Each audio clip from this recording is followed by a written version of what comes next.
বিনোদন জগতের তারকারা যখন মঞ্চে ওঠেন, আমরা তাদের দেখে মুগ্ধ হই, কিন্তু পর্দার পেছনে কি ঘটে তা হয়তো অনেকেই জানেন না।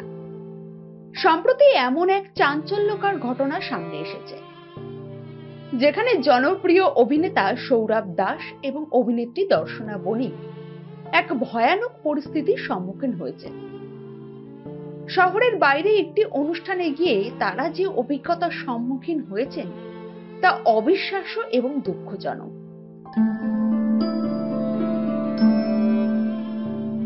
ঘটনার সূত্রপাত একটি অনুষ্ঠানে যোগ দেওয়ার আমন্ত্রণ থেকে। সৌরভ ও দর্শনা অন্যান্য শিল্পীদের মতো তাদের পেশাদারিত্বের প্রতি দায়বদ্ধতা থেকে সেই অনুষ্ঠানে যোগ দিতে রাজি হন, কিন্তু তারা হয়তো ঘুণাক্ষরেও ভাবতে পারেননি সেখানে গিয়ে তাদের এমন এক অপ্রত্যাশিত পরিস্থিতির সম্মুখীন হতে হবে। তাদের অভিযোগ, অনুষ্ঠান আয়োজকরা তাদের সঙ্গে অত্যন্ত দুর্ব্যবহার করেছেন। প্রাপ্য পারিশ্রমিক অগ্রিম না নিয়েও তারা অনুষ্ঠান করতে রাজি হয়েছিলেন, কিন্তু সেই সরলতার সুযোগ নিয়ে তাদের হেনস্থা করা হয়। সৌরভ ও দর্শনার কথাই, শিল্পীদের কি শুধুমাত্র পয়সা দিয়েই কেনা যায়? তাদের কি কোনো সম্মান মান মর্যাদা নেই?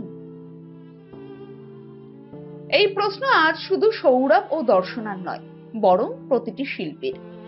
কারণ শিল্পীরা তাদের পরিশ্রম, প্রতিভা ও সৃজনশীলতা দিয়ে আমাদের আনন্দ দেয়, আমাদের জীবনকে সমৃদ্ধ করে।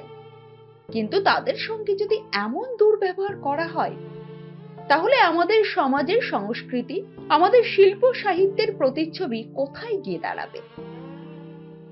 এদিন সোশ্যাল মিডিয়াতে জানিয়ে মুখ খুলেছেন এই জুটি।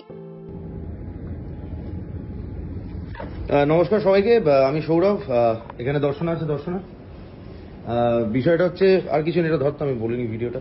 সেটা হচ্ছে আজকে আমরা মালদায় এসেছি, the north Bengal runway show, এবং সেখানে আমাদের স্টেজ টাইম ছিল 8:30টার সময়। এই ইদানিং নেহা কাক্কারকে নিয়েও একটা বিষয় ঘটলো। অস্ট্রেলিয়ায় উনি শো করতে গেছিলেন, একটুখানি অর্গানাইজেশন ম্যানেজমেন্টের একটুখানি ভুলে, I do not know, Neha কাক্করের হয়তো ভুল ছিল, আমি একেবারেই জানি না। তো বেসিক্যালি এই কারণেই ভিডিওটা করা, নাহলে হয়তো করতাম না। যে আমি আর দর্শনা আজকে এখানে অ্যাপিয়ার করার কথা নর্থ বেঙ্গল, সেটা রানওয়ে শো, সেটা জানুয়ারি থেকেই অনেক লিফলেটস গেছে মালদায়, সবাই জানেন বোধ হয়। এবং অনেকেই দর্শনাকেও জিজ্ঞেস করেছে, যারা মডেল, যারা হয়তো এখানে আজকে হাঁটবেন, যে তোমরা কি আসছো, হ্যান ত্যান এরকম। আমাদের একটা অ্যাডভান্স দিয়ে সেটা আমাদেরকে বুক করা হয়েছিল, এবং আজকে হচ্ছে সেই শো ডেটটা। এবং মেইলে যেরকম ভাবে আমাদের সবকিছু আমাদের চলে আর কি, তো মেইলে কথাবার্তা হয়। তো মেইলে কিন্তু অনেক মাস আগেই লেখা ছিল যে বিফোর দ্য ইভেন্ট ডেট সেই ম্যানেজমেন্ট তারা পারিশ্রমিকটা দিয়ে দেবে টোটাল, এবং আমরা এখানে আসবো এবং আমরা শোটা করব এবং আমরা চলে যাব, কলকাতায় ফিরে যাব। কিন্তু বিষয়টা হচ্ছে গতকাল সন্ধ্যাবেলা থেকে কোনো আমাদের সঙ্গে কমিউনিকেশন হয়নি, আমাদের যে টিম তার সঙ্গে কোনো কমিউনিকেশন হয়নি। আমরা প্রচন্ড হ্যারাস্ট হয়েছি, এবং আমি শুটে ছিলাম বিষ্ণুপুরে হোল নাইট, এবং দর্শনা লখনৌ থেকে ফিরেছে। থ্যাংক গড ওর এখানে আরেকটা শো ছিল, সেই জন্য ও এখানে এসে অন্তত এই শোটা করতে পেরেছে। আমি এখানে এসেছি 8 ঘন্টা ট্রাভেল করে, বাঁকুড়া বনলতায় ছিলাম, সেখান থেকে আজকে এখানে এসেছি আমি মালদায়।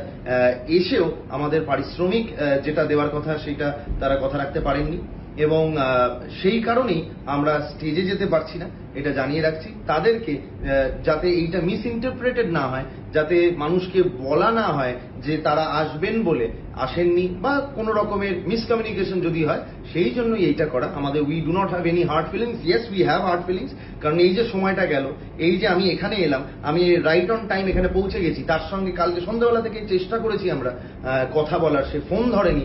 সকালবেলা নানান জনকে ফোন করে তাকে জানানো হয়েছে যে প্লিজ কল ব্যাক। তারপরে সে ফোন করেছে এবং বলেছে যে হ্যাঁ চলে এসো, আমার সবই ঠিক আছে, হ্যান আছে ত্যান আছে, আমি এলেই টাকা দিয়ে দেবো, হ্যান ত্যান এই ওই। কিন্তু সেই বিষয়টা এখনো ঘটেনি।